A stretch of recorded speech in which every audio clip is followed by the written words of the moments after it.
Hi hello வணக்கம் my dear மக்களே. So இன்றைக்கி ஆர்டர் வந்திருக்கிறது பார்த்திங்கன்னா மிளகா bajji and onion pakoda spicy sweet corn. So இதுதான் இன்றைக்கி நம்ம போட போகிறோம். 3 ஐட்டத்தை தான் இன்றைக்கி நம்ம போட போகிறோம். மிளகா பஜ்ஜி ஒரு 8 பஜ்ஜி வந்திருக்கு, ஒரு ஆனியன் பக்கோடா வந்திருக்கு, ப்ளஸ் ஸ்வீட் கார்ன் வந்து காரம் மிக்ஸ் பண்ணி போட சொல்லியிருக்காங்க. ஸோ நான் ஆல்ரெடி சொன்னது தான், நம்ம கடையில் நீங்கள் ஆர்டர் போட்டிங்கன்னா நல்லா எப்பயுமே ஃப்ரெஷ்ஷாக தான் போட்டு தருவோம். அது சுட சுட உங்களுக்கு வரும். கொஞ்சம் வெயிட் பண்ணுங்கள். ஆர்டர் போடுறீங்கன்னா முன்னாடியே நீங்கள் வந்து ஒரு ½ அன் ஹவருக்கு முன்னாடியே ப்ரிப்பேர் ஆகிட்டு போடுங்க. இந்த மாதிரி போட போகிறீங்கன்னு உங்களுக்கு தெரியும். ஸோ இன்றைக்கி இது வாங்க போகிறீங்கன்னு தெரியும். திடீர்னு ஒரு எமர்ஜென்சி அப்படின்றப்ப தான் கொஞ்சம் வந்து எங்ககிட்ட கேட்டு நீங்கள் பண்ணுறதுல ஒன்றும் பிரச்சனை இல்லை. நாங்கள் இருந்தால் இருக்குது அப்படின்னு சொல்லிடுவோம். ஸோ என் நம்பரும் கொடுக்குறேன் டிஸ்கிரிப்ஷனில், நீங்கள் காண்டாக்ட் பண்ணிக்கோங்க. அண்ட் இப்போ போய் ஆர்டர் எப்படி பண்ணுறது வந்து நேற்று ஒரு கேம் வாங்கினார். அந்த ஹோம் பிளாக்லாம் விளாண்டுட்ருக்காப்புல. சச்சின் ஹாய். சச்சின் ஹாய் விளாண்டுட்ருக்காப்புல. நம்ம அப்படியே கிச்சனுக்கு போகலாம். ஸோ இப்போ வந்து பக்கோடா நம்ம ரெடி பண்ண சொல்லியிருக்காங்க. பக்கோடா வந்து ரெடி பண்ணியாச்சு. ஸோ மிக்சிங் பண்ணியாச்சு. கடல மாவு, உப்பு, வெங்காயம், அதுக்கு மேலே வந்து அந்த கருவேப்பிலை இருக்குது பார்த்தீங்களா, அது வேறு என்னம்மா, மிளகாத்தூள் தேவையான அளவு, இஞ்சி பூண்டு பேஸ்ட்டு, இந்த மாதிரி சில மிக்சிங்லாம் இருக்குது. ஸோ அதெல்லாம் ரெடி பண்ணியாச்சு. இங்கே எண்ணெய் வந்து நல்லா காஞ்சிருக்கு, சூடாக இருக்குது. அதில் போட போகிறோம். அம்மா போட போகிறாங்க பக்கோடா. பக்கோடா வந்து இந்த மாதிரி உதிர்த்து விட்டிங்கன்னா தான் அது ஒட்டாமல் அந்த மாதிரி வரும். ஸோ அதுக்கேற்ற மாதிரி போட்டுக்கோங்க.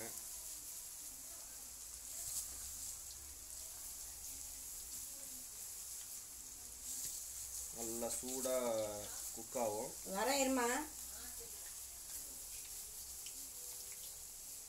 ஸோ இப்போ வந்து நம்ம ஸ்வீட் கார்னில் என்னென்ன ஆட் பண்ணியிருக்கோம் அப்படின்னு பார்த்தீங்கன்னா, உப்பு, காரம், அதாவது அது ஒரு மிக்சிங் இருக்குது. பப்ரிக்கா பவுடர், அப்புறம் சில கறி மசாலா, இந்த மாதிரி லைட்டாக தேவைக்கான அளவு வந்து மிக்ஸ் பண்ணிவிட்டு இதில் போட்டு வச்சுக்கிட்டோம்னா உங்களுக்கு வந்து ஸ்வீட் கார்ன் கலக்கும்போது எல்லா மசாலா ஐட்டமும் ஆட் பண்ணி நல்ல ஒரு டேஸ்ட் கொடுக்கும். ஸோ இதுதான் இதில் ஆட் பண்ணியிருக்கோம். இது அப்படியே ஒரு ஃபுல்லாக மிக்ஸ் பண்ணிவிட்டு பேக்கிங் பண்ணிட வேண்டியதான். ஸோ இப்போ பார்த்தீங்கன்னா பேக்கிங் ரெடி ஆகிடுச்சு. அடுத்தது இதை அப்படியே நீட்டாக மூடிட்டு அதுக்கு மேலே டேப் ஒட்டிடும்.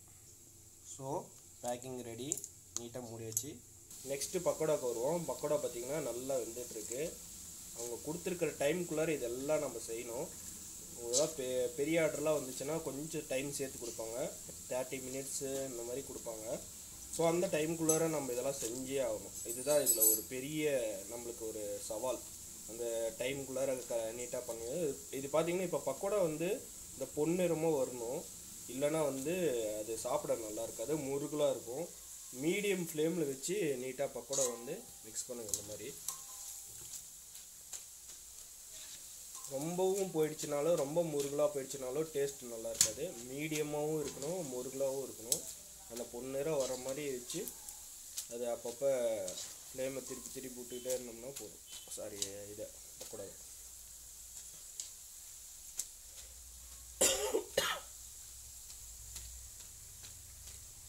ஸோ மோஸ்ட்லி இந்த ஒர்க்கு இப்போ முடிய போகுது. பார்த்தீங்கன்னா இந்த மாதிரி பொன்னிறமாக வந்துருச்சு. பக்கோடா வந்து ரெடி ஆகிடுச்சு. ஸோ அவ்வளோதான், இது வேலை முடிஞ்சதுங்களா. இது வந்து கொஞ்சம் நேரம். ஸோ அடுத்தது மிளகா பஜ்ஜி தான். இது எப்படி பண்ணுறதுன்றது என்னென்னா, கடல மாவு, உப்பு, காரம், தண்ணி, அப்புறம் ஜீரகம், இதெல்லாம் சேர்த்துட்டிங்கன்னா நல்லா டேஸ்டியாக இருக்கும். அம்மா கொஞ்சம் அவங்களோட ஸ்பெஷல் ஐட்டம் ஒன்று இருக்குது, அதை ஆட் பண்ணுவாங்க. அதை ஆட் பண்ணால் தான் அவங்களோட ட்ரெடிஷ்னல் டேஸ்ட் வரும். அதனால தான் அம்மாவோட டேஸ்ட் வந்து இது வரைக்குமே மாறாமல் இருக்குது. அது அந்த சீக்ரெட் இன்க்ரீடியன்ட் மட்டும் சொல்ல மாட்டாங்க யார் கேட்டாலுமே. ஸோ இப்போ வந்து நம்மளுக்கு 8 பஜ்ஜி ஆர்டர் கேட்டிருக்காங்க. அதை நீட்டாக 8 பஜ்ஜி வந்து நம்ம போட்டுடலாம். அவங்களோட சீக்ரெட் இன்க்ரீடியன்ட் போடுறதுனால தான் அந்த டேஸ்ட் வரும். அதனால தான் இத்தனை வருஷம் ஆகி அவங்களோட டேஸ்ட் வந்து மாறாமல் இருக்குது. ஸோ அது மட்டும் அவங்க சொல்ல மாட்டாங்க. சில நார்மலாக போட்டிங்கனால அந்த பஜ்ஜியோட ஃப்ளேவர் உங்களுக்கு கிடச்சிரும். அது அம்மாவாக கண்டுபிடிச்சது. ஆரம்பத்துலேருந்து கிட்டத்தட்ட ஒரு 15 வருஷமாக போட்டுட்ருக்கனால அது அவங்களுக்கு மட்டும் தெரிஞ்ச சீக்ரெட். எங்கள் மட்டும் தான் சொல்லியிருக்காங்க. அதனால் அது வேணாம், ஷேர் பண்ணுறது வேணான்னு இருக்கேன், வேறு ஒன்றும் இல்லை. ஓகே, இப்போ 8 பஜ்ஜி வந்து நல்லா வேகட்டும். வெந்ததுக்கப்புறமா அது பேக்கிங்க்கு நம்ம என்ன பண்ணுறதுன்னு பார்ப்போம். ஸோ இப்போ 1/4 கிலோ பக்கோடா கேட்டிருக்காங்க, 1/4 கிலோ போட்டுடலாம். ஸோ 1/4 கிலோ கேட்டிருக்காங்க.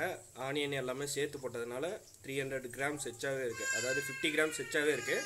அதை அப்படியே எடுத்து கட்டிடலாம், ஒன்றும் பிரச்சனை இல்லை. இப்போ பார்த்தீங்கன்னா நம்மளுக்கு பக்கோடா ரெடி ஆகிடுச்சு, ப்ளஸ் ஸ்வீட் கார்னும் ரெடி ஆகிடுச்சு. ஒரு பிளேட்ஸ் போட்டாச்சு, அது கூட ஸ்பூனும் போட்டாச்சு. அடுத்தது பார்த்திங்கன்னா நம்ம மிளகா பஜ்ஜி மட்டும் கட்டினா வேலை முடிஞ்சுது. பாருங்கள், பஜ்ஜி வந்து பார்த்திங்கன்னா நல்லா பொன்னிறமாக, ஸோ பஜ்ஜி வந்து நல்லா பொன்னிறமாக வேறு மாதிரி எடுத்துட்டோம்னா வேலை முடிஞ்சுது. ஸோ அவ்வளோதான், சுட சுட இருக்குது. அப்படியே நீட்டாக பேக் பண்ணிவிட்டு அடுத்தது சட்னி கேட்டிருக்காங்க, 2 சட்னி கட்டிடலாம். ஸோ நீட்டாக பேக் பண்ணியாச்சு, மிளகா பஜ்ஜி எல்லாமே போட்டாச்சு. இப்போ டெலிவரி பர்சன்கிட்ட கொடுத்துடலாம். ஓகே ப்ரோ, 3 ஐட்டத்தை தான் இன்றைக்கி நம்ம போட போகிறோம். மிளகா பஜ்ஜி ஒரு 8 பஜ்ஜி வந்திருக்கு, ஒரு ஆனியன் பக்கோடா வந்திருக்கு, ப்ளஸ் ஸ்வீட் கார்ன் வந்து காரம் மிக்ஸ் பண்ணி போட சொல்லியிருக்காங்க. ஸோ நான் ஆல்ரெடி சொன்னது தான், நம்ம கடையில் நீங்கள் ஆர்டர் போட்டிங்கன்னா நல்லா எப்பயுமே ஃப்ரெஷ்ஷாக தான் போட்டு தருவோம். அது சுட சுட உங்களுக்கு வரும். கொஞ்சம் வெயிட் பண்ணுங்கள். ஆர்டர் போடுறீங்கன்னா முன்னாடியே நீங்கள் வந்து ஒரு 1/2 ஹவருக்கு முன்னாடியே ப்ரிப்பேர் ஆகிட்டு போடுங்க. இந்த மாதிரி போட போகிறீங்கன்னு உங்களுக்கு தெரியும். ஸோ இன்றைக்கி இது வாங்க போகிறீங்கன்னு தெரியும். திடீர்னு ஒரு எமர்ஜென்சி அப்படின்றப்ப தான் கொஞ்சம் வந்து எங்ககிட்ட கேட்டு நீங்கள் பண்ணுறதுல ஒன்றும் பிரச்சனை இல்லை. நாங்கள் இருந்தால் இருக்குது அப்படின்னு சொல்லிடுவோம். ஸோ என் நம்பரும் கொடுக்குறேன் டிஸ்கிரிப்ஷனில், நீங்கள் கான்டாக்ட் பண்ணிக்கோங்க. அண்ட் இப்போ போய் ஆர்டர் எப்படி பண்ணுறதுன்றதை பார்த்துக்கலாம்.